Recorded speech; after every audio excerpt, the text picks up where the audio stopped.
ಆತ್ಮೀಯ ವಿದ್ಯಾರ್ಥಿಗಳೇ, ಈ ದಿನ ನಾವು 8ನೇ ತರಗತಿ ಸಮಾಜ ವಿಜ್ಞಾನ ಇತಿಹಾಸ ವಿಭಾಗದ ಮೊದಲ ಅಧ್ಯಾಯವಾಗಿರ್ತಕ್ಕಂತಹ ಆಧಾರಗಳು ಅನ್ನುವಂತಹ ಅಧ್ಯಾಯದ ಬಗ್ಗೆ ತಿಳಿದುಕೊಳ್ತಾ ಹೋಗೋಣ. ಹಾಗಾದರೆ ಮಕ್ಕಳೇ, ಈ ಒಂದು ಅಧ್ಯಾಯದಲ್ಲಿ ನಾವು ಏನೇನನ್ನ ಅಭ್ಯಾಸ ಮಾಡ್ತೀವಿ, ಕಲಿಕಾಂಶಗಳು ಅಂತ ಕರಿತೀವಿ ನಾವು ಅವನ್ನ. ಮುಖ್ಯವಾಗಿ ಈ ಒಂದು ಅಧ್ಯಾಯದಲ್ಲಿ ನಾವು ಇತಿಹಾಸದ ರಚನೆಗೆ ಯಾವ ಯಾವ ಆಧಾರಗಳು ಬೇಕಾಗತ್ತೆ ಅನ್ನುವಂಥದ್ದನ್ನು ಅಧ್ಯಯನ ಮಾಡ್ತೀವಿ. ಆಧಾರಗಳ ವಿಧಗಳು ಅಂತೇಳಿ ಕರಿತೀವಿ. ಆ ನಂತರದಲ್ಲಿ ಪ್ರಾರ್ಥನಾ ಆಧಾರಗಳ ಪ್ರಾಮುಖ್ಯತೆ, ಅರ್ಥ ಹಾಗೂ ಮೌಖಿಕ ಆಧಾರಗಳ ಬಗ್ಗೆ ಈ ಒಂದು ಅಧ್ಯಾಯದಲ್ಲಿ ಚರ್ಚೆಯನ್ನ ಮಾಡೋಣ. ಹಾಗಾದ್ರೆ ಮಕ್ಕಳೇ, ಆಧಾರ ಯಾಕೆ ಬೇಕು ಅಲ್ವಾ? ಅಂದ್ರೆ ಪ್ರತಿಯೊಂದು ಘಟನೆಗೂ ಅದಕ್ಕೆ ಸಂಬಂಧಿಸಿದಂತಹ ವಿಚಾರಗಳನ್ನ ನಾವು ನಂಬಬೇಕು ಅಂತಂದ್ರೆ ಅದಕ್ಕೆ ಸಾಕ್ಷಿ ಬೇಕು ಅಲ್ವಾ? ಹಾಗೆ ಇತಿಹಾಸದ ರಚನೆಗೆ ಬೇಕಾದಂತಹ ಪ್ರಮುಖ ಅಂಶಗಳನ್ನ ನಾವೇನಂತ ಕರಿತೀವಿ? ಆಧಾರಗಳು ಅಂತ ಹೇಳಿ ಕರಿತೀವಿ. ಆಧಾರವಿಲ್ಲದ ಇತಿಹಾಸವಿಲ್ಲ ಎಂಬ ಒಂದು ತಾತ್ವಿಕ ನೆಲೆ ಇದೆ. ನಿಮಗೆ ಗೊತ್ತಿರೋ ಹಾಗೆ ಯಾವುದೇ ಒಂದು ಇತಿಹಾಸವನ್ನ ನಾವು ಆಧಾರಗಳ ಸಹಿತ ಬರಿತೀವಿ. ಹಾಗಾದ್ರೆ ಈ ಆಧಾರಗಳು ಯಾವ್ಯಾವು? ಮುಖ್ಯವಾಗಿ ಆಧಾರಗಳು ಅಂತಂದ್ರೆ ನಮಗೆ ಸಿಗ್ತಕ್ಕಂತಹ ಪುಸ್ತಕಗಳಾಗಿರ್ಬೋದು, ಮಡಕೆ ಕುಡಿಕೆಗಳಾಗಿರ್ಬೋದು, ಆ ನಂತರದಲ್ಲಿ ಸ್ಮಾರಕಗಳು, ನಾಣ್ಯಗಳು, ಆಮೇಲೆ ಆ ಕಾಲದಲ್ಲಿ ಬಳಸ್ತಾ ಇದ್ದಂತಹ ಆಭರಣಗಳು, ಇಂಥವುಗಳನ್ನೆಲ್ಲವನ್ನ ನಾವೇನಂತ ಕರಿತೀವಿ? ಆಧಾರಗಳು ಅಂತ ಹೇಳಿ ಕರಿತೀವಿ. ಇತಿಹಾಸಕಾರ ಇತಿಹಾಸವನ್ನ ಬರೀತಕ್ಕಂಥವನ್ನ ನಾವು ಒಬ್ಬ ನ್ಯಾಯವಾದಿಗೆ ಹೋಲಿಸ್ತೀವಿ. ಏನು ನ್ಯಾಯವಾದಿ ಅಥವಾ ಲಾಯರ್ ಅಂತ ಹೇಳಿ ನಾವೇನು ಕರಿತೀವಿ? ಆ ಲಾಯರ್ ಹೇಗೆ ತನ್ನ ಪ್ರಕರಣಕ್ಕೆ ಸಂಬಂಧಿಸಿದಂತೆ ದಾಖಲೆಗಳನ್ನ ಕೂಡ ಹಾಕೊಂಡು ಅಥವಾ ಸಂಗ್ರಹಿಸಿ ತನ್ನ ವಾದವನ್ನು ಅವನು ಹೇಗೆ ಮಂಡಿಸ್ತಾನೋ, ಹಾಗೆ ಇತಿಹಾಸಕಾರ ಕೂಡ ತಾನು ಬರೆಯುವಂತಹ ಇತಿಹಾಸಕ್ಕೆ ಸಂಬಂಧಿಸಿದಂತಹ ಆಧಾರಗಳನ್ನ ಸಂಗ್ರಹಿಸಿಕೊಳ್ತಾನೆ. ಆ ಆಧಾರಗಳನ್ನ ಸಂಗ್ರಹಿಸಿ ಇತಿಹಾಸವನ್ನ ಬರಿತಾ ಹೋಗ್ತಾನೆ. ಹೀಗಾಗಿ ಇತಿಹಾಸಕಾರ ಒಬ್ಬ ನ್ಯಾಯವಾದಿ ಇದ್ದಂತೆ ಅಂತ ಹೇಳಿ ನಾವು ಹೇಳ್ತೀವಿ. ಮುಖ್ಯವಾಗಿ ಹಾಗಾದ್ರೆ ಈ ಆಧಾರಗಳಿಂದ ನಮಗೇನು ಉಪಯೋಗ ಇದೆ ಅಂದ್ರೆ, ಆ ಇತಿಹಾಸಕಾರ ಆಧಾರಗಳನ್ನ ಸಂಗ್ರಹಿಸಿ ಇತಿಹಾಸವನ್ನ ಬರಿತಾ ಹೋದ್ರೆ ನಮಗೆ ಇತಿಹಾಸ ತಿಳ್ಕೊಳ್ಳಿಕ್ಕೆ ಅನುಕೂಲ ಆಗತ್ತೆ. ಮಕ್ಕಳೇ, ಒಂದು ವಿಷಯ, ಇತಿಹಾಸ ಅಂದ್ರೆ ಏನು? ನಾವು ಸಿಂಪಲ್ ಆಗಿ ಹೇಳ್ತೀವಿ, ಇತಿಹಾಸ ಅಂತಂದ್ರೆ ಗತಿಸಿ ಹೋದ ಘಟನೆಗಳನ್ನ ತಿಳಿದುಕೊಳ್ಳುವುದು. ಅಂದ್ರೆ ಹಿಂದೆ ನಡೆದ ಗತಕಾಲದಲ್ಲಿ ನಡೆದಂತಹ ವಿಚಾರಗಳನ್ನ ಅಧ್ಯಯನ ಮಾಡುವ ಒಂದು ವಿಷಯವನ್ನು ನಾವು ಇತಿಹಾಸ ಅಂತೇಳಿ ಕರಿತೀವಿ. ಹಾಗಾದ್ರೆ ಇತಿಹಾಸವನ್ನ ರಚನೆ ಮಾಡಬೇಕು ಅಂದ್ರೆ ಏನ್ ಬೇಕು? ಮೂಲವಾಗಿ ಆಧಾರಗಳು ಬೇಕೇ ಬೇಕು. ಹಾಗಾಗಿ ನಾವಿವತ್ತು ಈ ಆಧಾರಗಳು ಅನ್ನುವಂಥ ಅಧ್ಯಾಯವನ್ನ ಚರ್ಚೆ ಮಾಡ್ತಾ ಹೋಗೋಣ. ಹಾಗಾದ್ರೆ ಆಧಾರ ಅಂದ್ರೆ ಏನು ಅಂದ್ರೆ, ಪ್ರಾಚೀನ ಕಾಲದಲ್ಲಿ ಮನುಷ್ಯ ತಾನು ಅನೇಕ ವಸ್ತುಗಳನ್ನ ಬಳಸುವಂತಹ ವಸ್ತುಗಳನ್ನ ಬಿಟ್ಟು ಹೋಗಿದ್ದಾನೆ. ವ್ಯವಸಾಯದ ಉಪಕರಣಗಳನ್ನ ಬಿಟ್ಟು ಹೋಗಿದ್ದಾನೆ. ತಾನು ಬಳಸುವಂತಹ ಆಯುಧಗಳನ್ನ ಬಿಟ್ಟು ಹೋಗಿದ್ದಾನೆ. ಅನೇಕ ಸಾಹಿತ್ಯಗಳನ್ನ ಬರೆದು ಅವುಗಳನ್ನ ಸಂರಕ್ಷಿಸಿ ಇಟ್ಟು ಹೋಗಿದ್ದಾನೆ. ಅವುಗಳನ್ನ ನಾವು ಅಧ್ಯಯನ ಮಾಡಿದಾಗ ಆ ಕಾಲದ ಜನಜೀವನ, ಆ ಕಾಲದ ಆರ್ಥಿಕತೆ, ಆ ಕಾಲದ ಸಾಮಾಜಿಕ ಜೀವನ, ಆ ಕಾಲದ ಧಾರ್ಮಿಕ ನಂಬಿಕೆಗಳು, ಆಗಿನ ಕಾಲದ ಜನರ ಜೀವನ ಹೇಗಿತ್ತು ಅನ್ನುವಂಥದ್ದನ್ನ ನಾವು ಅಭ್ಯಾಸ ಮಾಡಲಿಕ್ಕೆ ಈ ಆಧಾರಗಳು ನಮಗೆ ಬಹಳಷ್ಟು ಪೂರಕವಾಗ್ತವೆ. ಹಾಗಾದ್ರೆ ಆಧಾರ ಅಂದ್ರೆ ಏನು ಮಕ್ಕಳೇ ಅಂತಂದ್ರೆ, ಇತಿಹಾಸದ ರಚನೆಗೆ ಬೇಕಾಗುವ ಮೂಲ ಸಾಮಗ್ರಿಗಳು. ಅರ್ಥ ಆಯ್ತಲ್ವಾ? ಇತಿಹಾಸವನ್ನ ಬರೀಲಿಕ್ಕೆ ಬೇಕಾದಂತಹ ಮೂಲ ಸಾಮಗ್ರಿ ಅಥವಾ ಮೂಲ ಅಂಶಗಳನ್ನ ನಾವು ಆಧಾರಗಳು ಅಂತ ಹೇಳಿ ಕರಿತೀವಿ. ಹಾಗಾದ್ರೆ ಆಧಾರಗಳಲ್ಲಿ ಎಷ್ಟು ವಿಧ? ನಾವು ಆಧಾರಗಳನ್ನ ಪ್ರಮುಖವಾಗಿ 2 ವಿಧಗಳಾಗಿ ವಿಭಾಗ ಮಾಡ್ತೀವಿ. ಯಾವ್ದ್ಯಾವ್ದು 2 ವಿಭಾಗಗಳು? ಒಂದು ಸಾಹಿತ್ಯ ಆಧಾರಗಳು, ಇನ್ನೊಂದು ಪ್ರಾರ್ಥನಾ ಆಧಾರಗಳು ಅಂತ ಹೇಳಿ ಕರಿತೀವಿ. ಹಾಗಾದ್ರೆ ಮಕ್ಕಳೇ, ಈಗ ನಾವು ಸಾಹಿತ್ಯ ಆಧಾರಗಳು ಅಂದ್ರೆ ಏನು, ಅದರಲ್ಲಿ ಎಷ್ಟು ವಿಧಗಳಿದಾವೆ, ಅವು ಯಾವುವು ಅನ್ನುವಂಥದ್ರ ಬಗ್ಗೆ ನಾವು ನೋಡ್ತಾ ಹೋದ್ರೆ, ಸಾಹಿತ್ಯ ಆಧಾರಗಳಲ್ಲಿ 2 ವಿಧ ಇದೆ. ಒಂದನೇದು ಲಿಖಿತ ಆಧಾರಗಳು, ಎರಡನೇದು ಮೌಖಿಕ ಆಧಾರಗಳು. ಹಾಗಾದ್ರೆ ಫಸ್ಟ್ ಒನ್ ನಾವೀಗ ಲಿಖಿತ ಆಧಾರಗಳು ಎಂದರೇನು ಅನ್ನುವಂಥದ್ರ ಬಗ್ಗೆ ನೋಡ್ತಾ ಹೋಗೋಣ. ಲಿಖಿತ ಅಂದ್ರೆ ಏನು? ಬರವಣಿಗೆ ರೂಪದಲ್ಲಿ ಇರುವುದು ಅಲ್ವಾ? ಹೀಗೆ ಯಾವ ಆಧಾರಗಳು ನಮಗೆ ಬರವಣಿಗೆಯ ರೂಪದಲ್ಲಿದೆಯೋ, ಅಂದ್ರೆ ಹಿಂದಿನ ಕಾಲದಲ್ಲಿ ಇದ್ದಂತಹ ಕವಿಗಳು, ರಾಯಭಾರಿಗಳು, ವಿಮರ್ಶಕರು, ನಾಟಕಕಾರರು ಬರೆದಿರ್ತಕ್ಕಂಥ ಅನೇಕ, ಅಂದ್ರೆ ಲೇಖನ, ಅಂದ್ರೆ ನಾವೇನ್ ಹೇಳ್ತೀವಿ ಅಂದ್ರೆ ಲಿಖಿತ ರೂಪದಲ್ಲಿ ಇರುವಂತಹ ಆಧಾರಗಳನ್ನ ನಾವು ಲಿಖಿತ ಆಧಾರಗಳು ಅಂತ ಹೇಳಿ ಕರಿತೀವಿ. ಹಾಗಾದ್ರೆ ಮಕ್ಕಳ ಅರ್ಥ ಆಯ್ತಲ್ವಾ? ಲಿಖಿತ ಆಧಾರ ಅಂದ್ರೆ ಅರ್ಥ ಆಯ್ತಾ? ಬರವಣಿಗೆಯ ರೂಪದಲ್ಲಿರುವಂತಹ ಆಧಾರಗಳನ್ನ ನಾವು ಲಿಖಿತ ಆಧಾರಗಳು ಅಂತ ಹೇಳಿ ಕರಿತೀವಿ. ಈ ಲಿಖಿತ ಆಧಾರಗಳಲ್ಲಿ ಮತ್ತೆ ನಾವು ಎರಡು ವಿಧಗಳಾಗಿ ವಿಂಗಡಿಸ್ತೀವಿ. ಅದು ಯಾವ್ಯಾವಪ್ಪ ಅಂತಂದ್ರೆ, ಒಂದು ದೇಶೀಯ ಸಾಹಿತ್ಯ, ಇನ್ನೊಂದು ವಿದೇಶಿ ಸಾಹಿತ್ಯ. ದೇಶೀಯ ಸಾಹಿತ್ಯ ಮತ್ತು ವಿದೇಶಿ ಸಾಹಿತ್ಯ ಅಂತ ಹೇಳಿ ನಾವು ಎರಡು ವಿಧಗಳಾಗಿ ವಿಂಗಡಿಸ್ತೀವಿ. ಹಾಗಾದ್ರೆ ದೇಶೀಯ ಸಾಹಿತ್ಯ ಅಂದ್ರೆ ಏನು ಮಕ್ಕಳೇ? ದೇಶೀಯ ಸಾಹಿತ್ಯ, ದೇಶೀಯ ಏನು? ದೇಶೀಯ ಅಂತಂದ್ರೆ ನಮ್ಮ ದೇಶದಲ್ಲೇ ಅನೇಕ ಜನ ಕವಿಗಳು, ಋಷಿ ಮುನಿಗಳು, ಆಮೇಲೆ ವೇದಶಾಸ್ತ್ರಜ್ಞರು ಅವರೆಲ್ಲರೂ ಕೂಡ ಅನೇಕ ಗ್ರಂಥಗಳನ್ನ ನಮ್ಮ ಸ್ಥಳೀಯ ಭಾಷೆಗಳಲ್ಲಿ ರಚನೆಯನ್ನ ಮಾಡಿದ್ದಾರೆ ಅಲ್ವಾ? ಅನೇಕ ಸ್ಥಳೀಯ ಭಾಷೆಗಳಲ್ಲಿ, ಮುಖ್ಯವಾಗಿ ಕನ್ನಡ ಆಗಿರ್ಬೋದು, ತೆಲುಗು ಆಗಿರ್ಬೋದು, ತಮಿಳು, ಪ್ರಾಕೃತ, ಸಂಸ್ಕೃತ, ಹಾಗೆ ಮರಾಠಿ, ಬಂಗಾಳಿ, ಒರಿಯಾ, ಅನೇಕ ಭಾಷೆಗಳಲ್ಲಿ ನಮ್ಮ ದೇಶದವರೇ ಕೆಲವೊಂದು ಗ್ರಂಥಗಳನ್ನ, ಕವಿತೆಗಳನ್ನ, ನಾಟಕಗಳನ್ನ, ಕೃತಿಗಳನ್ನ ಬರೆದಿದ್ದಾರೆ. ಅಂತ ನಮ್ಮ ದೇಶದವರೇ ಬರೆದಿರ್ತಕ್ಕಂಥ ಸಾಹಿತ್ಯವನ್ನು ನಾವೇನಂತ ಕರಿತೀವಿ? ದೇಶೀಯ ಸಾಹಿತ್ಯ ಅಂತ ಹೇಳಿ ಕರಿತೀವಿ. ಹಾಗಾದ್ರೆ ಮಕ್ಕಳೇ, ದೇಶೀಯ ಸಾಹಿತ್ಯಕ್ಕೆ ಒಂದೆರಡು ಉದಾಹರಣೆ ಕೊಡ್ತೀರಾ? ನಮ್ಮ ದೇಶದವರೇ ಬರೆದಿರ್ತಕ್ಕಂಥ ಒಂದೆರಡು ಮೂರು ಗ್ರಂಥಗಳನ್ನ ನೀವು ಹೆಸರಿಸ್ತೀರಾ? ಗೊತ್ತಿದೆಯಾ? Very good. ಅರ್ಥಶಾಸ್ತ್ರನ ಕೌಟಿಲ್ಯ ಬರೆದಿರ್ತಕ್ಕಂಥ ಅರ್ಥಶಾಸ್ತ್ರ. ಕೌಟಿಲ್ಯ ಬರೆದಿರುವ ಯಾವುದು? ಅರ್ಥಶಾಸ್ತ್ರ. ಆ ನಂತರದಲ್ಲಿ ಮತ್ತೆ ಯಾವ್ದು ಹೇಳ್ಬೋದು? ಕನ್ನಡದ ಕೃತಿಗಳು. ಕುವೆಂಪು ಬರೆದಿರ್ತಕ್ಕಂತಹ ರಾಮಾಯಣ ದರ್ಶನಂ. ಓಕೆ. ಹಾಗೆ ಮತ್ತೆ ಯಾವ್ದನ್ನ ಹೇಳ್ಬೋದು ದೇಶೀಯ ಸಾಹಿತ್ಯಕ್ಕೆ? ಹೇಳಿ ಮಕ್ಕಳೇ, ಗೊತ್ತಿದೆ ನಿಮಗೆ? ಕಾಳಿದಾಸನ ಮೇಘದೂತ ಅಲ್ವಾ? ಕಾಳಿದಾಸ ಬರೆದಿರ್ತಕ್ಕಂತಹ ಮೇಘದೂತ ಅಂತ ಹೇಳಿ ಕರಿತೀವಿ. ಆ ನಂತರದಲ್ಲಿ ಮತ್ತೇನ್ ಹೇಳ್ಬೋದು? ಮಿಹಿರ ಭೋಜ ಬರೆದಿರ್ತಕ್ಕಂತಹ ಗ್ರಂಥ ಆಗಿರಬಹುದು. ಹೀಗೆ ದೇಶೀಯ ಸಾಹಿತ್ಯ ಅಂದ್ರೆ ನಮ್ಮ ದೇಶದವರೇ ಬರೆದಿರ್ತಕ್ಕಂತಹ ಗ್ರಂಥ ಅಥವಾ ಸಾಹಿತ್ಯವನ್ನು ನಾವು ದೇಶೀಯ ಸಾಹಿತ್ಯ ಅಂತ ಹೇಳಿ ಕರಿತೀವಿ. ಈ ದೇಶೀಯ ಸಾಹಿತ್ಯದಿಂದ ನಮಗೆ ಏನಾಗತ್ತಪ್ಪ ಅಂತಂದ್ರೆ, ಆಗಿನ ಕಾಲದಲ್ಲಿ ಇದ್ದಂತಹ ಅನೇಕ ವಿಚಾರಗಳು ನಮಗೆ ಗೊತ್ತಾಗತ್ತೆ. ಆ ಸಾಹಿತ್ಯದಲ್ಲಿ, ಆ ಸಂದರ್ಭದಲ್ಲಿ, ಆ ಸಾಹಿತ್ಯವನ್ನು ಬರೆಯುವಂತ ಸಂದರ್ಭದಲ್ಲಿ ಆ ಪ್ರದೇಶದಲ್ಲಿ ಯಾವ ರೀತಿಯ ಒಂದು ಜನಜೀವನ ಇತ್ತು, ಅವರ ಧಾರ್ಮಿಕತೆ ಹೇಗಿತ್ತು, ಸಾಮಾಜಿಕ ಜೀವನ ಹೇಗಿತ್ತು, ಆರ್ಥಿಕ ಹೇಗಿತ್ತು, ಅಲ್ಲಿ ವ್ಯವಸಾಯ ಹೇಗಿತ್ತು, ಅವರ ಆಹಾರ ಪದ್ಧತಿಗಳು ಹೇಗಿತ್ತು, ನಂಬಿಕೆಗಳು ಹೇಗಿದ್ವು ಅನ್ನುವಂಥ ಹಲವಾರು ಅಂಶಗಳು ನಮಗೆ ದೇಶೀಯ ಸಾಹಿತ್ಯದಿಂದ ಸಿಗ್ತವೆ. ಅಂತಹವುಗಳನ್ನ ನಾವು ಸಂಗ್ರಹಿಸಿ ಇತಿಹಾಸವನ್ನು ಬರೀಲಿಕ್ಕೆ ಅನುಕೂಲ ಆಗಿದೆ. ಇನ್ನು ಎರಡನೇದಾಗಿ ವಿದೇಶಿ ಸಾಹಿತ್ಯ. ಏನು ಮಕ್ಕಳೇ ವಿದೇಶಿ ಸಾಹಿತ್ಯ ಅಂದ್ರೆ? ವಿದೇಶಿ ಅಂದ್ರೆ ಬೇರೆ ದೇಶದವನು ಅಂತ ಅರ್ಥ ಅಲ್ವಾ? ಹೀಗಾಗಿ ವಿದೇಶಿ ಸಾಹಿತ್ಯ ಅಂದ್ರೆ ಮಕ್ಕಳೇ, ಪ್ರಾಚೀನ ಕಾಲದಿಂದಲೂ ನಮ್ಮ ದೇಶಕ್ಕೆ ಅನೇಕ ರಾಯಭಾರಿಗಳು, ಅರ್ಥಾತ್ ಇದೆಯಾ, ದಾರ್ಶನಿಕರು, ಧರ್ಮ ಪ್ರಚಾರಕರು, ಆಮೇಲೆ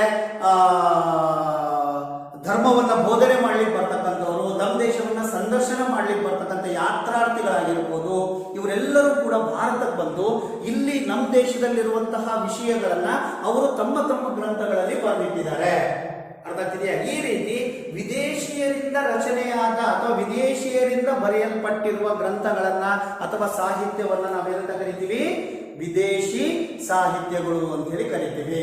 ಹಾಗಾದ್ರೆ ಮಕ್ಕಳೇ, ವಿದೇಶಿ ಸಾಹಿತ್ಯಕ್ಕೆ ಉದಾಹರಣೆ ಯಾವ್ದಾದ್ರು ಕೊಡ್ತೀರಾ? ಬೇರೆ ದೇಶದವ್ರು ಬಂದು ನಮ್ಮ ದೇಶದಲ್ಲಿ ಬರೆದ ಗ್ರಂಥಗಳನ್ನ ಬರೆದು ನಮ್ಮ ದೇಶದ ಇತಿಹಾಸವನ್ನ ತಿಳಿಸುವಂತ ಪ್ರಯತ್ನವನ್ನ ಮಾಡಿರ್ತಕ್ಕಂಥ ಕೆಲವೊಂದು ಗ್ರಂಥಗಳು ನಿಮಗೆ ನೆನಪಿದೆಯಾ? ಇಲ್ವಾ? ನಾನೇ ಹೇಳ, ಉದಾಹರಣೆಗೆ ಮೆಗಾಸ್ತಾನಿಸ್ ಬರೆದಿರ್ತಕ್ಕಂತಹ ಇಂಡಿಕಾ ಕೃತಿಯಾಗಿರ್ಬೋದು. ಮೆಗಾಸ್ತಾನಿಸ್ ಬರೆದಿರುವ ಕೃತಿ ಯಾವುದು? ಇಂಡಿಕಾ. ಅಂದ್ರೆ ನಮ್ಮ ದೇಶದ ಬಗ್ಗೆ ಬರೆದಿರ್ತಕ್ಕಂತಹ ಒಂದು ಪ್ರಮುಖವಾದ ಕೃತಿ. ಹಾಗೆ ಮತ್ತೆ ಯಾವ್ದು ಹೇಳ್ಬೋದು? ಫಾಹಿಯಾನನ ಗೋಕೋಕಿ. ಹುಯೆನ್ಸಾಂಗ್, ಚೀನದ ದಾರ್ಶನಿಕ ಹುಯೆನ್ಸಾಂಗ್ ಬರೆದಿರ್ತಕ್ಕಂಥ ಸಿಯುಕಿ. ಕೇಳಿದಿರ ಹೆಸರು? ಸಿಯುಕಿ. ಅರ್ಥ ಆಗ್ತಿದ್ಯಾ? ಹೀಗೆ ಮೆಗಾಸ್ತಾನಿಸರ ಇಂಡಿಕಾ, ಫಾಹಿಯಾನನ ಗೋಕೋಕಿ, ಹುಯೆನ್ಸಾಂಗ್ನ ಸಿಯುಕಿ, ಹಾಗೆ ಟಾಲೆಮಿ ಬರೆದಿರ್ತಕ್ಕಂತಹ ಜಿಯೋಗ್ರಫಿ ಅಂತ ಹೇಳಿ ಕರಿತೀವಿ. ಇಂಥ ಅನೇಕ ಗ್ರಂಥಗಳು ನಮ್ಮ ಭಾರತದ ಇತಿಹಾಸವನ್ನ ತಿಳಿಸಲಿಕ್ಕೆ ಅಥವಾ ನಮ್ಮ ದೇಶದ ಅವರು ಬಂದು ಭೇಟಿ ಕೊಟ್ಟು ಇಲ್ಲಿಯ ಸನ್ನಿವೇಶಗಳನ್ನ ಆ ಒಂದು ಗ್ರಂಥಗಳಲ್ಲಿ ಬರೆದಿದ್ದಾರೆ. ಇವುಗಳಿಂದಲೂ ಕೂಡ ನಮ್ಮ ದೇಶದ ಇತಿಹಾಸವನ್ನು ನಾವು ರಚನೆ ಮಾಡಲಿಕ್ಕೆ ಅನುಕೂಲವಾಗಿದೆ. ಹಾಗಾದ್ರೆ ಮಕ್ಕಳೇ, ಈ ದೇಶೀಯ ಸಾಹಿತ್ಯಕ್ಕೂ ಮತ್ತು ವಿದೇಶಿ ಸಾಹಿತ್ಯಕ್ಕೂ ಅಂದ್ರೆ ಇವೆರಡರಲ್ಲೂ ಕೂಡ ಏನಿದೆಯಪ್ಪ ಅಂತಂದ್ರೆ, ಫಸ್ಟ್ ನಮ್ಮ ದೇಶೀಯ ಸಾಹಿತ್ಯದಲ್ಲಿ ಏನಿದೆ ಅಂತಂದ್ರೆ, ದೇಶೀಯ ಸಾಹಿತ್ಯದಲ್ಲಿ ಅತಿಶಯೋಕ್ತಿ ಇದೆ, ಆಮೇಲೆ ಉತ್ಪ್ರೇಕ್ಷೆ ಇದೆ ಮತ್ತು ರಾಜರನ್ನ ಹೊಗಳಿ ಸ್ವಾಮಿ ನಿಷ್ಠೆ ಅಂತ ಹೇಳಿ ಕರಿತೀವಿ, ಅದನ್ನ ಹೆಚ್ಚಾಗಿ ನಾವು ಕಾಣ್ತೀವಿ. ಈ ಉದಾಹರಣೆಗೆ ಒಬ್ಬ ರಾಜ ಇದ್ದಾನಂದ್ರೆ ಅವನನ್ನ ಹೊಗಳೆ ಬರಿಬೇಕು. ಅವನು ಏನೇ ಕೆಟ್ಟ ಕೆಲಸಗಳನ್ನು ಮಾಡಿದ್ರು ಅದನ್ನ ಬರೆಯೋ ಹಾಗಿರ್ಲಿಲ್ಲ. ಅವನನ್ನ ಏನ್ ಮಾಡ್ಬೇಕಿತ್ತು, ದೇವರಿಗೆ ಹೋಲಿಸಿ ಅಥವಾ ಇನ್ಯಾರಿಗೋ ಹೋಲಿಸಿ ಹೊಗಳಿ ಭಟ್ಟರು ಅಂತಾನೆ ಇದ್ರು ಅವಾಗ ಹಿಂದೆ ರಾಜರ ಹತ್ರ. ಹೀಗಾಗಿ ನಮ್ಮ ದೇಶೀಯ ಸಾಹಿತ್ಯದ ಒಂದು ಸಮಸ್ಯೆ ಏನಪ್ಪಾ ಅಂತಂದ್ರೆ ಉತ್ಪ್ರೇಕ್ಷೆ ಇರ್ತಾ ಇತ್ತು, ಅರ್ಥಾತ್ ಅತಿಶಯೋಕ್ತಿ ಇರ್ತಾ ಇತ್ತು, ಅತಿಯಾದ ಸ್ವಾಮಿ ನಿಷ್ಠೆ ಇರ್ತಾ ಇತ್ತು.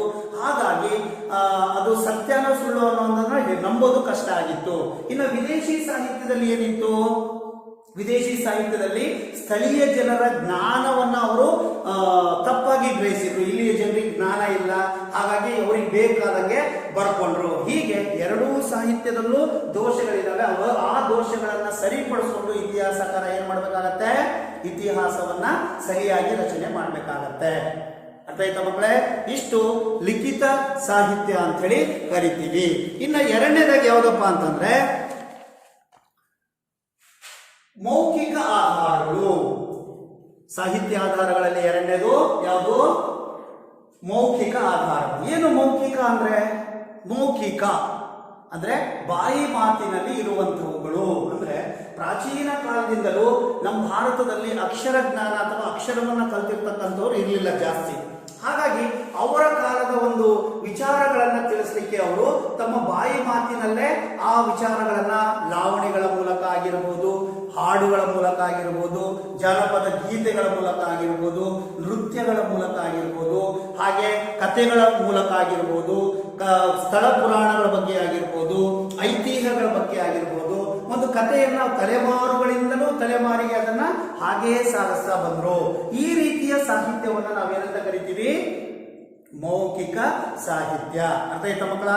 ಮೌಖಿಕ ಸಾಹಿತ್ಯ ಅಂದ್ರೆ ಏನು, ಬಾಯಿ ಮಾತಿನಲ್ಲಿ ಇರ್ತಕ್ಕಂಥವು. ಈಗ ನೀವು ಹಳ್ಳಿಗಳಲ್ಲಿ ನೋಡಿದಿರಿ, ನಿಮ್ಮ ಮನೆಯಲ್ಲಿ ಅಜ್ಜ ಅಜ್ಜಿರು ಅಥವಾ ಯಾವುದೋ ಒಂದು ದೇವರ ಪೂಜೆಯನ್ನು ಮಾಡುವಂತ ಸಂದರ್ಭದಲ್ಲಿ ಹಾಡುಗಳನ್ನ ಹೇಳ್ತಾರೆ. ಅದನ್ನ ಎಲ್ಲೂ ಬರೆದಿಟ್ಟಿಲ್ಲ, ಅವರು ಹಾಗೆ ಬಾಯಿ ಮಾತಿನಿಂದ ಅವರ ಹಿಂದಿನ ತಲೆಮಾರುಗಳಿಂದ ಅದನ್ನ ಕಲಿತು ಇಲ್ಲಿ ಅದನ್ನ ಹಾಡ್ತಾರೆ. ನೆಕ್ಸ್ಟ್ ಅದನ್ನ ನಾವು ಕಲಿತು ನಾವು ಅದನ್ನ ನೆಕ್ಸ್ಟ್ ಮುಂದಿನ ಪೀಳಿಗೆಗೆ ಹಾಗೆ ಅದನ್ನ ವರ್ಗಾವಣೆ ಮಾಡ್ತಾ ಹೋಗ್ತೀವಿ. ಇಂತಹ ಸಾಹಿತ್ಯವನ್ನ ನಾವೇನಂತ ಕರಿತೀವಿ, ಮೌಖಿಕ ಸಾಹಿತ್ಯಗಳು ಅಂತೇಳಿ ಕರಿತೀವಿ. ಹಾಗಾದ್ರೆ ಈ ಮೌಖಿಕ ಸಾಹಿತ್ಯದಿಂದ ನಮಗೆ ಏನ್ ಪ್ರಯೋಜನ? ಇತಿಹಾಸ ಬರೀಲಿಕ್ಕೆ ಸಾಧ್ಯನಾ? ಬಹಳ ಚೆನ್ನಾಗಿ ಬರೀಬಹುದು. ಯಾಕಪ್ಪ ಅಂತಂದ್ರೆ ಮೌಖಿಕ ಸಾಹಿತ್ಯದಿಂದ ಆಗಿನ ಕಾಲದ ಜನಜೀವನ, ಅವರ ಸಾಮಾಜಿಕ ಜೀವನ, ಅವರ ಆರ್ಥಿಕ ಜೀವನ ಹೇಗಿತ್ತು ಅನ್ನೋದನ್ನ ತಿಳ್ಕೋಬಹುದು.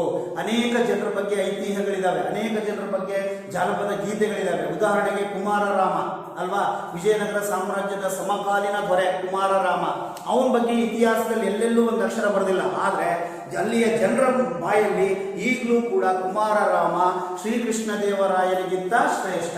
ಯಾಕೆ ಅಂತಂದ್ರೆ ಅವನ ಬಗ್ಗೆ ಇತಿಹಾಸದಲ್ಲಿ ಎಲ್ಲೂ ಬರೆದಿಲ್ಲ, ಆದ್ರೆ ಮೌಖಿಕವಾಗಿ ಜನರ ಬಾಯಲ್ಲಿ ಅದು ತಲೆಮಾರುಗಳಿಂದ ತಲೆಮಾರಿಗೆ ಬಂದಿದೆ. ಹೀಗೆ ಕುಮಾರರಾಮನ ಬಗ್ಗೆ ಆಗಿರ್ಬೋದು, ಆಮೇಲೆ ನಾವು ಚಿತ್ರದುರ್ಗದ ಪಾಳೆಗಾರರು ಅಂತ ಹೇಳಿ ನಾವೇನ್ ಕರಿತೀವಿ ಅವರಾಗಿರ್ಬೋದು. ಹೀಗೆ ಅನೇಕ ಜನರ ಬಗ್ಗೆ, ಚಿತ್ರದುರ್ಗ ಪಾಳೆಗಾರರ ಕಿತ್ತೂರು ರಾಣಿ ಚೆನ್ನಮ್ಮನ ಬಗ್ಗೆ ಆಗಿರ್ಬೋದು, ಸಂಗೊಳ್ಳಿ ರಾಯಣ್ಣ ಅಲ್ವಾ, ಹೀಗೆ ಅನೇಕ ಜನರ ಬಗ್ಗೆ ನಾವು ಈಗಲೂ ಕೂಡ ಕಥೆಗಳನ್ನ ಕೇಳೋದ್ರ ಮೂಲಕ ಅಥವಾ ಅವ್ರ ಬಗ್ಗೆ ಐತಿಹ್ಯಗಳನ್ನ ಆಧರಿಸಿ ಅವ್ರ ಬಗ್ಗೆ ಇತಿಹಾಸವನ್ನ ನಾವು ಮೌಖಿಕ ಆಧಾರಗಳ ಮೂಲಕ ಬರಿತಾ ಇದ್ದೀವಿ ಅಲ್ವಾ. ಹೀಗೆ ಮೌಖಿಕ ಆಧಾರಗಳು ಕೂಡ ಇತಿಹಾಸ ರಚನೆಗೆ ಬಹಳಷ್ಟು ಅನುಕೂಲವನ್ನ ಒದಗಿಸಿದಾವೆ. ಇಷ್ಟು ಸಾಹಿತ್ಯ ಆಧಾರಗಳು. ಈಗ ಮಕ್ಕಳೇ, ಪ್ರಾರ್ಥಾನ ಆಧಾರಗಳು ಅಂದ್ರೆ ಏನು ಅನ್ನುವಂಥದ್ರ ಬಗ್ಗೆ ನಾವು ಚರ್ಚೆ ಮಾಡ್ತಾ ಹೋಗೋಣ. ಪ್ರಾರ್ಥಾನ ಆಧಾರಗಳು ಅಂದ್ರೆ, ಪ್ರಾರ್ಥಾನ ಅಂದ್ರೆ ಅರ್ಥ ಏನಪ್ಪಾ ಅಂತಂದ್ರೆ ಈ ಲಿಖಿತ ಕಲೆ ಅಥವಾ ಬರವಣಿಗೆಯ ಹಿಂದಿನ ಕಾಲದಲ್ಲಿ ಸಿಕ್ಕಂತಹ ಪ್ರಮುಖ ಅಂಶಗಳು. ಅಂದ್ರೆ ಉತ್ಖನನ ಮಾಡುವಂತ ಸಂದರ್ಭದಲ್ಲಿ ಸಿಕ್ಕಂತಹ ಒಂದು ಆಧಾರಗಳನ್ನು ನಾವು ಪ್ರಾರ್ಥಾನ ಆಧಾರಗಳು ಅಂತ ಹೇಳಿ ಕರಿತೀವಿ. ಇದರಲ್ಲಿ 4 ವಿಧಗಳಾಗಿ ವಿಭಾಗ ಮಾಡ್ತೀವಿ. ಪ್ರಾರ್ಥಾನ ಆಧಾರಗಳಲ್ಲಿ ಎಷ್ಟು ವಿಧ? 4 ವಿಧಗಳು. ಯಾವ್ದ್ಯಾವ್ದಪ್ಪ? ಒಂದನೇದಾಗಿ ಶಾಸನಗಳು, ಎರಡನೇದಾಗಿ ನಾಣ್ಯಗಳು, ಮೂರನೇದಾಗಿ ಸ್ಮಾರಕಗಳು, ನಾಲ್ಕನೇದಾಗಿ ಅವಶೇಷಗಳು ಅಂತ ಹೇಳಿ ಕರಿತೀವಿ. ಹಿಂದಿನ ಅಥವಾ ಆ ಕಾಲದಲ್ಲಿ ಹೂತು ಹೋಗಿರ್ತಕ್ಕಂತಹ ಅವಶೇಷಗಳು ಅಂತೇಳಿ ನಾವು ಪ್ರಾರ್ಥನಾ ಆಧಾರಗಳನ್ನ 4 ವಿಧಗಳಾಗಿ ವಿಂಗಡಿಸ್ತೀವಿ. ಇದು ಮುಖ್ಯವಾಗಿ ಅನೇಕ ಇಂತಹ ಪ್ರಾರ್ಥನಾ ಆಧಾರಗಳು ನಮಗೆ ಸಿಕ್ಕಿದಾವೆ. ಅಂದ್ರೆ ಭೂಮಿಯನ್ನ ಅಗೆಯುವಂತ ಸಂದರ್ಭಗಳಲ್ಲಿ, ಈ ಉದಾಹರಣೆಗೆ ಹರಪ್ಪ ನಾಗರಿಕತೆ, ನಮ್ಮ ಭಾರತದ ಪ್ರಾಚೀನ ನಾಗರಿಕತೆ ಅಂತ ಕರಿತೀವಿ. ಅಲ್ಲಿ ಉತ್ತರ ಭಾರತದಲ್ಲಿ ರೈಲ್ವೆ ಹಳಿಗಳನ್ನ ಹಾಕಿಸುವಂತ ಸಂದರ್ಭದಲ್ಲಿ, ಅಲ್ಲಿ ಅಗೆಯುವಂತ ಸಂದರ್ಭದಲ್ಲಿ ಕೆಳಗಡೆ ಇಟ್ಟಿಗೆಗಳು, ಅವು ಇವು ಮನೆಗಳು ಅವೆಲ್ಲ ಸಿಕ್ಕಿದ್ವು. ಅವಾಗ ಅಲ್ಲಿ ಅಗದು ನೋಡಿದಂತ ಸಂದರ್ಭದಲ್ಲಿ ಅಲ್ಲಿ ಹಳೆಯ ಕಾಲದಲ್ಲಿ ಒಂದು ಊರಿತ್ತು ಅಥವಾ ಒಂದು ನಾಗರಿಕತೆ ಇತ್ತು ಅಂತಕ್ಕಂಥದ್ದು ನಮಗೆ ತಿಳಿದು ಬಂತು. ಹೀಗೆ ಉತ್ಖನನ ಮಾಡುವಾಗ, ಭೂಮಿಯನ್ನ ಅಗೆದು ತೆಗೆಯುವಂತಹ ಸಂದರ್ಭದಲ್ಲಿ ಸಿಕ್ಕಂತಹ ಮಡಕೆ ಕುಡಿಕೆಗಳಾಗಿರ್ಬೋದು, ಎಲುಬುಗಳಾಗಿರ್ಬೋದು, ಆಭರಣಗಳಾಗಿರ್ಬೋದು, ನಾಣ್ಯಗಳಾಗಿರ್ಬೋದು, ಸ್ಮಾರಕಗಳಾಗಿರ್ಬೋದು, ಇವುಗಳಿಂದಲೂ ಕೂಡ ನಾವು ಇತಿಹಾಸವನ್ನ ರಚನೆ ಮಾಡಬಹುದು. ಹಾಗಾದ್ರೆ ನಾವು ಒಂದೊಂದಾಗಿ ಚರ್ಚೆ ಮಾಡ್ತಾ ಹೋಗೋಣ ಮಕ್ಕಳೇ. ಒಂದೇನು ಶಾಸನಗಳು. ಏನು ಶಾಸನ ಅಂದ್ರೆ? ಶಾಸನ ಅಂದ್ರೆ ಏನು? ಶಾಸನ ಅಂತಂದ್ರೆ ಕೊರೆಯಲ್ಪಟ್ಟಿರುವುದು ಅಂತ ಅರ್ಥ. ಅಂದ್ರೆ ಕಲ್ಲಿನ ಮೇಲೆ, ಬಂಡೆಗಳ ಮೇಲೆ, ಗೋಡೆಗಳ ಮೇಲೆ, ಗಟ್ಟಿಯಾದಂತಹ ಮಣ್ಣಿನ ಫಲಕಗಳ ಮೇಲೆ ಅನೇಕ ಶಾಸನಗಳನ್ನು ಬರೆದಿಡಲಾಗಿದೆ. ಹೀಗಾಗಿ ಶಾಸನಗಳು ಅತ್ಯಂತ ವಿಶ್ವಾಸಾರ್ಹವಾದಂತಹ ಆಧಾರಗಳು. ವಿಶ್ವಾಸಯುಕ್ತ ಆಧಾರಗಳು ಯಾವುದು ಅಂತಂದ್ರೆ ಶಾಸನಗಳು ಅಂತೇಳಿ ಕರಿತೀವಿ. ಅಂತ ಆಯ್ತಲ್ಲ ಮಕ್ಕಳೇ? ಶಾಸನವನ್ನ ಕೆತ್ತಿಸ್ತಾರೆ.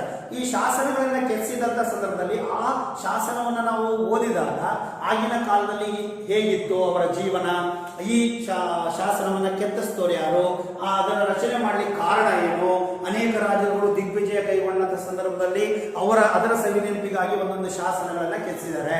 ಅವಾಗ ಅದನ್ನ ನಾವು ನೋಡಿದಾಗ ಆಗಿನ ಕಾಲದ ಎಲ್ಲ ವಿಷಯಗಳು ನಮಗೆ ತಿಳಿಲಿಕ್ಕೆ ಸಾಧ್ಯ ಇದೆ. ಹೀಗಾಗಿ ಶಾಸನಗಳು ಬಹಳಷ್ಟು ವಿಶ್ವಾಸಾರ್ಹವಾದ ಆಧಾರಗಳು ಅಂತೇಳಿ ಕರಿತೀವಿ. ನಮಗೆ ದೊರೆತಿರುವಂತಹ ಭಾರತದಲ್ಲಿ ಸಿಕ್ಕಿರ್ತಕ್ಕಂತಹ ಶಾಸನಗಳಲ್ಲಿ ಅಶೋಕನ ಶಾಸನಗಳು ಮೊದಲನೇದು. ಅದಕ್ಕಿಂತ ಹಿಂದಿನ ಶಾಸನಗಳು ಸಿಕ್ಕಿಲ್ಲ. ಅಶೋಕ ಚಕ್ರವರ್ತಿ, ಮೌರ್ಯ ಸಾಮ್ರಾಜ್ಯದ ಪ್ರಸಿದ್ಧ ದೊರೆ ಏನಿದ್ದಾನೆ, ಅವನು ಕೆತ್ತಿರ್ತಕ್ಕಂಥ ಶಾಸನಗಳು ನಮಗೆ ಸಿಕ್ಕಿರುವ ಮೊದಲ ಶಾಸನಗಳು. ಈ ಅಶೋಕನ ಶಾಸನಗಳು ಪ್ರಾಕೃತ ಭಾಷೆ ಬ್ರಾಹ್ಮಿ ಲಿಪಿಯಲ್ಲಿದ್ದಾವೆ. ಪ್ರಾಕೃತ ಭಾಷೆ ಬ್ರಾಹ್ಮಿ ಲಿಪಿಯಲ್ಲಿರ್ತಕ್ಕಂತಹ ಒಂದು ಶಾಸನಗಳು ಅಂತೇಳಿ ಕರಿತೀವಿ. ಎಲ್ಲ ಕಡೆಗಳಲ್ಲಿ ನಮಗೆ ಸಿಕ್ಕಿದಾವೆ. ಆ ನಂತರದಲ್ಲಿ ಅನೇಕ ಮೆಹರೋಲಿ ಸ್ತಂಭ ಶಾಸನ ಅಂತೇಳಿ ಕರಿತೀವಿ. ಈಗಲೂ ಕೂಡ ತುಕ್ಕು ಹಿಡಿದಿಲ್ಲ ಅದು ಮೆಹರೋಲಿಯಲ್ಲಿರ್ತಕ್ಕಂಥ ಸ್ತಂಭ ಶಾಸನ. ಅರ್ಥ ಆಗ್ತಿದೆಯಾ? ಹಾಗೆ ಇನ್ನು ಅನೇಕ ಜನ ರಾಜರು, ಮಹಾರಾಜರು, ರಾಯಭಾರಿಗಳು, ರಾಜ್ಯಪಾಲರು ಅವರೆಲ್ಲರೂ ಕೂಡ ಅನೇಕ ಶಾಸನಗಳನ್ನು ಕೆತ್ತಿಸಿದ್ದಾರೆ. ಈ ಶಾಸನಗಳಿಂದ ಆಗಿನ ಕಾಲದ ಭಾಷೆ ಯಾವ ಭಾಷೆಯಲ್ಲಿತ್ತು, ಯಾವ ಭಾಷೆಯನ್ನು ಬಳಸ್ತಾ ಇದ್ರು, ಅವರ ಜನಜೀವನ ಹೇಗಿತ್ತು ಅನ್ನುವಂಥದ್ದನ್ನು ನಾವು ಬಹಳಷ್ಟು ಸೂಕ್ಷ್ಮವಾಗಿ, ಸಂಕ್ಷಿಪ್ತವಾಗಿ ನಾವು ತಿಳ್ಕೊಳ್ಳಿಕ್ಕೆ ನಮಗೆ ಶಾಸನಗಳು ಸಹಾಯ ಮಾಡ್ತವೆ. ಇನ್ನು ಎರಡನೇದಾಗಿ ನಾಣ್ಯಗಳು, ಕಾಯಿನ್ಸ್ ನೋಡಿದಿರಲ್ವಾ? ನಾಣ್ಯ, ಈಗಿನ ನಾಣ್ಯಗಳನ್ನು ನೋಡಿದಿರಿ ನೀವು ಬಹಳಷ್ಟು. ಅಂದ್ರೆ ಈ ನಾಣ್ಯಗಳು ಆಕಾರದಲ್ಲಿ ಸಣ್ಣದಾಗಿದ್ರೂ ಕೂಡ ಇವು ಆಗಿನ ಕಾಲದ ಆರ್ಥಿಕ, ಸಾಮಾಜಿಕ, ರಾಜಕೀಯ, ಧಾರ್ಮಿಕ ಎಲ್ಲ ಅಂಶಗಳನ್ನು ಬಹಳಷ್ಟು ಸೂಕ್ತವಾಗಿ ವಿವರಣೆಯನ್ನ ನೀಡ್ತಕ್ಕಂಥವುಗಳು ಅಂತ ಹೇಳಿ ಕರಿತೀವಿ ಅಲ್ವಾ? ಹಿಂದಿನ ಕಾಲದಲ್ಲಿ ಅನೇಕ ಮಹಾರಾಜರು ಅನೇಕ ನಾಣ್ಯಗಳನ್ನ ಟಂಕಿಸಿದ್ದಾರೆ, ಮುದ್ರಿಸಿದ್ದಾರೆ. ಅದ್ರ ಮೇಲೆ ಯಾವುದೋ ಒಂದು ಚಿತ್ರವನ್ನ ಹಾಕ್ತಾರೆ, ಅಥವಾ ಅವರ ರಾಜ್ಯದ ಲಾಂಛನವನ್ನ ಹಾಕ್ತಾರೆ, ಅಥವಾ ಅವ್ರ ಕಾಲದಲ್ಲಿ ಏನು ಬಹಳ ಫೇಮಸ್ ಇತ್ತು ಅಂತಹ ಒಂದು ಚಿತ್ರವನ್ನ ನಾಣ್ಯಗಳ ಮೇಲೆ ಹಾಕ್ತಾರೆ. ಇಂತಹ ಸಂದರ್ಭದಲ್ಲಿ ಅಂತಹ ನಾಣ್ಯಗಳು ನಮಗೆ ಸಿಕ್ಕಾಗ ಈ ನಾಣ್ಯ ಯಾರು ಟಂಕಿಸಿದ್ರು, ಅವರ ಆರ್ಥಿಕ ಸ್ಥಿತಿ, ರಾಜಕೀಯ, ಧಾರ್ಮಿಕತೆ ಹೇಗಿತ್ತು ಅನ್ನೋ ಹಲವಾರು ಅಂಶಗಳು ನಮಗೆ ಯಾವುದರಿಂದ ತಿಳಿಯುತ್ತೆ? ನಾಣ್ಯಗಳಿಂದ ತಿಳಿತಾವೆ ಮಕ್ಕಳ ಅಲ್ವಾ? ಈಗ ನೀವೆಲ್ಲ ನೋಡಿದಿರಿ, ನಮ್ಮ ದೇಶದ ನಾಣ್ಯಗಳ ಮೇಲೆ ಮಹಾತ್ಮ ಗಾಂಧೀಜಿ ಅಥವಾ ನಮ್ಮ ರಾಷ್ಟ್ರ ಲಾಂಛನ ಇದನ್ನ ಹಾಕಿರ್ತೀವಿ. ಇದನ್ನ ನೋಡಿದ ತಕ್ಷಣ ನಾವೇನಂತೀವಿ? ಇದು ನಮ್ಮ ದೇಶದ ನಾಣ್ಯ. ಬೇರೆ ದೇಶದ ಅವ್ರದ್ದಾದ ಏನೋ ಒಂದು ಹಾಕ್ಸಿರ್ತಾರೆ. ಹೀಗೆ ಅವರವರ ರಾಜ್ಯದ, ಅವರವರ ದೇಶದ, ಅವರ ಕಾಲದಲ್ಲಿ ಏನೋ ಒಂದು ಇದ್ದಂಥ ವಿಷಯಗಳನ್ನ ನಾಣ್ಯಗಳ ಮೂಲಕ ನಾವು ಸಂಕ್ಷಿಪ್ತವಾಗಿ, ಸೂಕ್ಷ್ಮವಾಗಿ ತಿಳ್ಕೋಬಹುದು. ಹೀಗಾಗಿ ನಾಣ್ಯಗಳು ಕೂಡ ನಮಗೆ ಬಹಳಷ್ಟು ಇತಿಹಾಸ ರಚನೆಗೆ ಅನೇಕ ಅಂಶಗಳನ್ನ ಒದಗಿಸಿ ಕೊಡ್ತವೆ. ಅರ್ಥ ಆಗ್ತಿದೆಯಾ? ಇನ್ನು ಮೂರನೇದಾಗಿ ಸ್ಮಾರಕಗಳು. ಏನು ಸ್ಮಾರಕಗಳು ಅಂತಂದ್ರೆ, ಹಿಂದಿನ ಕಾಲದಲ್ಲಿ ಅನೇಕ ರಾಜ ಮಹಾರಾಜರಾಗಿರ್ಬೋದು ಅಥವಾ ಸಾಮಾನ್ಯ ವ್ಯಕ್ತಿಗಳಾಗಿರ್ಬೋದು, ಅವರ ಒಂದು ಕಾಲದಲ್ಲಿ ಕಟ್ಟಿಸಿದ್ದಂತಹ ಅನೇಕ ಸ್ಮಾರಕಗಳು, ಉದಾಹರಣೆಗೆ ಅರಮನೆ ಆಗಿರ್ಬೋದು, ಕೋಟೆಗಳಾಗಿರ್ಬೋದು, ಅರ್ಥ ಆಗ್ತಿದೆಯಾ? ಮದರಸಗಳು ಅಂತೇಳಿ ಕರಿತೀವಿ, ಅಥವಾ ಸಮಾಧಿಗಳಾಗಿರ್ಬೋದು, ಹೀಗೆ ಅನೇಕ ರೀತಿಯ ಸ್ಮಾರಕಗಳನ್ನ ಅವರು ರಚನೆ ಮಾಡಿ ಬಿಟ್ಟು ಹೋಗಿದ್ದಾರೆ. ಈ ಸ್ಮಾರಕಗಳಿಂದಲೂ ಕೂಡ ನಾವು ಏನನ್ನ ತಿಳ್ಕೋಬಹುದು, ಆಗಿನ ಕಾಲದ ಇತಿಹಾಸವನ್ನ ತಿಳ್ಕೋಬಹುದು ಅಲ್ವಾ. ಈ ಉದಾಹರಣೆಗೆ ಅಮೃತಾಪುರ ಇದೆ ಮೇಡಮ್, ಮಕ್ಕಳೇ ಇಲ್ಲೇ ಪಕ್ಕದಲ್ಲಿ ಅಮೃತಾಪುರ. ಅದು ಹೇಗಿದೆಯಪ್ಪ ಅಂತಂದ್ರೆ ಚೋಳರ ಶೈಲಿಯಲ್ಲಿ ಇರ್ತಕ್ಕಂತಹ, ಹೊಯ್ಸಳರ ಶೈಲಿಯ ರೂಪಾಂತರಗೊಂಡಿರ್ತಕ್ಕಂಥ ಒಂದು ವಾಸ್ತುಶಿಲ್ಪವನ್ನು ಹೊಂದಿರುವ ದೇವಾಲಯ ಅಲ್ವಾ. ಹೀಗೆ ಅದನ್ನು ನೋಡಿದಾಗ ಆಗಿನ ಕಾಲದ ಹೊಯ್ಸಳರ ಶೈಲಿ ಹೇಗಿತ್ತು ಅಲ್ವಾ, ಅದು ಯಾರಿಂದ ಪ್ರಭಾವಿತಗೊಂಡಿತ್ತು, ಅವರ ಕುಸುರಿ ಕೆತ್ತನೆ ಹೇಗಿತ್ತು, ಅವರ ಒಂದು ದೇವಸ್ಥಾನದ ಆಕಾರ ಹೇಗಿತ್ತು, ಅದನ್ನು ನಾವು ತಿಳ್ಕೊಂಡಾಗ ಆಗಿನ ಕಾಲದಲ್ಲಿ ಹೇಗಿತ್ತು, ಆಗಿನ ವಾಸ್ತುಶಿಲ್ಪ ಯಾವ ಮಟ್ಟದಲ್ಲಿತ್ತು ಅನ್ನುವಂಥದ್ದನ್ನು ತಿಳ್ಕೊಳ್ಳಿಕ್ಕೆ ನಮಗೆ ಹೆಚ್ಚು ಅನುಕೂಲ ಆಗುತ್ತೆ. ಹೀಗೆ ನಮ್ಮ ದೇಶದಲ್ಲಿ ಅನೇಕ ದೇವಾಲಯಗಳು, ಅನೇಕ ಸ್ಮಾರಕಗಳು, ಕೋಟೆಗಳು, ಅರಮನೆಗಳು. ನೀವು ಮೈಸೂರಿಗೆ ಹೋದ್ರೆ ಮೈಸೂರು ಅರಮನೆಯನ್ನ ನೋಡಬಹುದು ಅಲ್ವಾ. ಬಿಜಾಪುರಕ್ಕೆ ಹೋದ್ರೆ ಗೋಲ್ ಗುಂಬಜ್ ಕೇಳಿದಿರಾ, ನೋಡಿದಿರಾ? Very good. ಈ ರೀತಿ ಇಂತಹ ಸ್ಮಾರಕಗಳಿಗೆ ಹೋದಂತ ಸಂದರ್ಭದಲ್ಲಿ ಆ ಕಾಲದಲ್ಲಿ ಯಾವ ರೀತಿಯ ವಾಸ್ತುಶಿಲ್ಪ ಇತ್ತು, ಯಾವ ರೀತಿಯ ಆರ್ಥಿಕ ಜೀವನ ಇತ್ತು, ಅವರ ಸಾಮಾಜಿಕ ಜೀವನ ಹೇಗಿತ್ತು ಅನ್ನುವಂಥದ್ದನ್ನು ನಾವು ಆ ಸ್ಮಾರಕಗಳ ಮೂಲಕ ಇತಿಹಾಸವನ್ನು ಬರೀಲಿಕ್ಕೆ ಅನುಕೂಲ ಆಗತ್ತೆ. ಅರ್ಥ ಆಗ್ತಿದೆಯಾ ಮಕ್ಕಳ? ಹಾಗೆ ಈ ಸ್ಮಾರಕಗಳಿಂದ ಇವತ್ತು ನೀವು ಎಷ್ಟೋ ಸ್ಮಾರಕಗಳನ್ನ ನೋಡಿದ್ದೀರಿ. ಉದಾಹರಣೆಗೆ ಬೇಲೂರು ಹಳೆಬೀಡು ಆಗಿರ್ಬೋದು ಅಲ್ವಾ, ಹಾಗೆ ಶಹಜಾನ್ ಮಾಡಿಸಿರ್ತಕ್ಕಂತಹ ತಾಜ್ ಮಹಲ್ ಆಗಿರ್ಬೋದು ಅಲ್ವಾ. ಇವೆಲ್ಲವನ್ನ ನಾವು ನೋಡಿದಾಗ ಆಗಿನ ಕಾಲದ ತಮ್ಮ ಪತ್ನಿಯ ಮೇಲಿನ ಪ್ರೀತಿಯನ್ನ ಆ ತಾಜ್ ಮಹಲ್ ಅಲ್ಲಿ ತೋರಿಸಿದ್ದಾರೆ ಶಹಜಾನ್. ಈ ರೀತಿಯ ಅನೇಕ ಅಂಶಗಳು ನಮಗೆ ಈ ಸ್ಮಾರಕಗಳಿಂದ ತಿಳಿತಾ ಹೋಗ್ತವೆ. ಇನ್ನು ಕೊನೆಯದಾಗಿ ಮಕ್ಕಳೇ, ಅವಶೇಷಗಳು ಅಂದ್ರೆ ನಾವು ಭೂಮಿಯನ್ನ ಅಗೆಯುವಂತ ಉತ್ಖನನ ಅಂತೇಳಿ ಕರಿತೀವಿ ನಾವು. ಆ ಭೂಮಿಯನ್ನ ಅಗೆಯುವಂತ ಸಂದರ್ಭದಲ್ಲಿ ನಮಗೆ ಅನೇಕ ರೀತಿಯ ವಸ್ತುಗಳು, ಆ ಹಿಂದಿನ ಕಾಲದ ಜನರು ಬಳಸಿದ್ದಂತ ವಸ್ತುಗಳು, ಹೂತೋಗಿರ್ತಕ್ಕಂಥವುಗಳು ನಮಗೆ ಸಿಗ್ತವೆ. ಉದಾಹರಣೆಗೆ ಮಡಕೆ ಚೂರುಗಳಾಗಿರ್ಬೋದು, ಆಯುಧಗಳಾಗಿರ್ಬೋದು, ಅವರು ಬಳಸ್ತಾ ಇದ್ದಂತಹ ವ್ಯವಸಾಯದ ಉಪಕರಣಗಳಾಗಿರ್ಬೋದು, ಅಡಿಗೆ ಮಾಡಲಿಕ್ಕೆ ಬಳಸ್ತಾ ಇದ್ದಂತ ವಸ್ತುಗಳಾಗಿರ್ಬೋದು, ಆಭರಣಗಳಾಗಿರ್ಬೋದು, ಈ ರೀತಿ ಅನೇಕ ಅವಶೇಷಗಳು ನಮಗೆ ಸಿಕ್ಕಿದಾವೆ. ಆ ಅವಶೇಷಗಳನ್ನ ಬಳಸಿಕೊಂಡು ನಾವು ಆ ಕಾಲದ ಇತಿಹಾಸವನ್ನ ತಿಳಿಯಬಹುದು. ಹೇಗೆ ಇಂಗಾಲ 14 ಅನ್ನುವಂತ ಒಂದು ಫಾರ್ಮುಲಾ ಇದೆ. ಆ ಫಾರ್ಮುಲಾವನ್ನ ಈ ಸ್ಮಾರಕಗಳ ಮೇಲೆ ವೈಜ್ಞಾನಿಕವಾಗಿ ಪ್ರಯೋಗ ಮಾಡಿದಾಗ ಅದು ಎಷ್ಟನೇ ಕಾಲಕ್ಕೆ ಸೇರಿದ್ದು, ಅಂದ್ರೆ ಎಷ್ಟು ವರ್ಷ ಹಳೆಯದು ಅನ್ನೋದನ್ನ ಪತ್ತೆ ಹಚ್ಚಬಹುದು. ಎಷ್ಟು ವರ್ಷ ಹಳೆಯದು ಅನ್ನೋದನ್ನ ಪತ್ತೆ ಹಚ್ಚೋದ್ರ ಮೂಲಕ ಆ ಕಾಲದಲ್ಲಿ ಎಷ್ಟು ಹಳೆಯದಾದ ಸ್ಮಾರಕ ಅವಶೇಷ ಇದು, ಇದರಿಂದ ಏನಿತ್ತು, ಆ ಕಾಲದಲ್ಲಿ ಯಾವ ರೀತಿಯ ಒಂದು ವ್ಯವಸ್ಥೆ ಇತ್ತು ಅನ್ನುವಂಥದ್ದನ್ನು ನಮಗೆ ತಿಳಿಲಿಕ್ಕೆ ಈ ಅವಶೇಷಗಳು ಕೂಡ ಇತಿಹಾಸ ರಚನೆಗೆ ಕಾರಣವಾಗಿದೆ. ಹೀಗೆ ಮಕ್ಕಳೇ, ಇವೆಲ್ಲ ಆಧಾರಗಳನ್ನ ಬಳಸಿ ಇತಿಹಾಸವನ್ನ ಬರೀತಕ್ಕಂತಹ ಇತಿಹಾಸಕಾರ ಇತಿಹಾಸವನ್ನ ರಚನೆ ಮಾಡಬೇಕಾಗತ್ತೆ. ಈ ಆಧಾರಗಳಿಲ್ಲದ ಇತಿಹಾಸ ಯಾವ ಕಾರಣಕ್ಕೂ ಒಪ್ಪಲಿಕ್ಕೆ ಸಾಧ್ಯವಿಲ್ಲ. ಅರ್ಥ ಆಗ್ತಿದೆಯಾ? ಎಲ್ಲವೂ ತಪ್ಪು ಗ್ರಹಿಕೆಗಳಾಗುತ್ತೆ. ಹಾಗಾಗಿ ಇತಿಹಾಸ ರಚನೆಗೆ ಸರಿಯಾದ ಆಧಾರ ಬೇಕೇ ಬೇಕು. ಹೀಗೆ ಈ ಆಧಾರಗಳು ನಾವೇನಿಷ್ಟೊತ್ತು ಚರ್ಚೆ ಮಾಡಿದ್ವಲ್ಲ, ಈ ಎಲ್ಲ ಆಧಾರಗಳನ್ನ ಬಳಸ್ಕೊಂಡು ನಾವೇನ್ ಮಾಡ್ಬೇಕಾಗತ್ತೆ, ಇತಿಹಾಸವನ್ನ ರಚನೆ ಮಾಡಲಿಕ್ಕೆ ಅನುಕೂಲವಾಗತ್ತೆ. ಹೀಗೆ ಇತಿಹಾಸಕಾರರಿಗೆ ಇವೆಲ್ಲ ಆಧಾರಗಳು ಬೇಕೇ ಬೇಕು. ಅರ್ಥ ಆಯ್ತಾ ಮಕ್ಕಳ? ಈಗ ನಿಮಗೆ ಒಂದು ಕೆಲವು ಪ್ರಶ್ನೆಗಳನ್ನ ಗೃಹಪಾಠವಾಗಿ ಕೊಡ್ತೀನಿ. ಒಂದನೇದಾಗಿ, ಆಧಾರ ಎಂದರೇನು ಬರ್ಕೋಬೇಕು. ಆಧಾರ ಎಂದರೇನು, ಆಧಾರದ ವಿಧಗಳು ಯಾವುವು? ಬರ್ಕೊಟ್ರ ಮಕ್ಕಳ? ಆಧಾರ ಎಂದರೇನು, ಆಧಾರಗಳ ವಿಧಗಳನ್ನು ತಿಳಿಸಿ. ಎರಡನೇ ಪ್ರಶ್ನೆ, ಸಾಹಿತ್ಯ ಆಧಾರಗಳಲ್ಲಿ ಎಷ್ಟು ವಿಧ, ಅವು ಯಾವುವು? ಸಾಹಿತ್ಯ ಆಧಾರಗಳಲ್ಲಿ ಎಷ್ಟು ವಿಧ, ಅವು ಯಾವುವು? ಮೂರನೇ ಪ್ರಶ್ನೆ, ದೇಶೀಯ ಸಾಹಿತ್ಯ ಎಂದರೇನು, ಅದಕ್ಕೆ ಉದಾಹರಣೆ ಕೊಡಿ. ಬರ್ಕೊಂಡ್ರ?